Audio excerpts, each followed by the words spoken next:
ہمارے خداوند یسوع کی انجیل مقدس لوکا کے مطابق اس کا 12واں باب 54 سے 59 آیات تک۔ ایک دن یسوع نے ہجوم سے کہا کہ جب تم بدلی مغرب سے اٹھتی دیکھتے ہو تو فوراً کہتے ہو کہ بارش ہوگی، اور ایسا ہی ہوتا ہے، اور جب جنوبی ہوا چلتی ہے تو کہتے ہو کہ گرمی ہوگی، اور ایسا ہی ہوتا ہے۔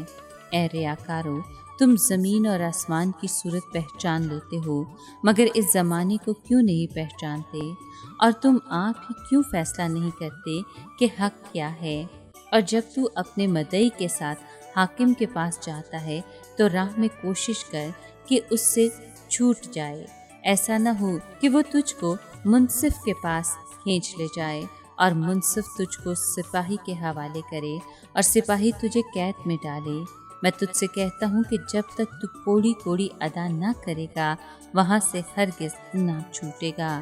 پاک کلام کے پڑھے اور سنے جانے پر خداوند کی برکت ہو، خدا کا شکر ہو۔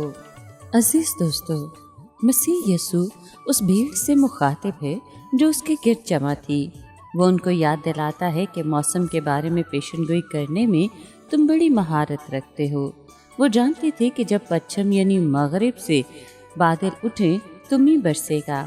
اس کے برعکس جنوب سے آنے والی ہوا جھلسا دینے والی گرمی اور خشکی لاتی ہے۔ لوگ ان باتوں کا امتیاز کرنے کی عقل تو رکھتے تھے، لیکن روحانی باتوں کے سلسلے میں قصہ ہی اور تھا۔ اگرچہ وہ عام انسانی عقل اور سمجھ تو رکھتے تھے، لیکن ان کو اس اہم زمانے کا کچھ امتیاز نہ تھا جو انسانی تاریخ میں شروع ہو چکا تھا۔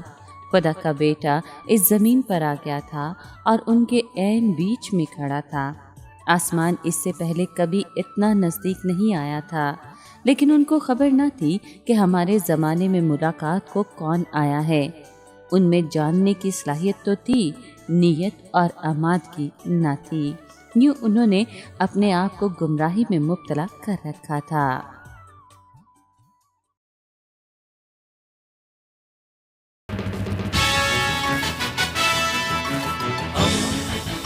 دوستی کا پیمبر، ریڈیو ویریتاس ایشیا۔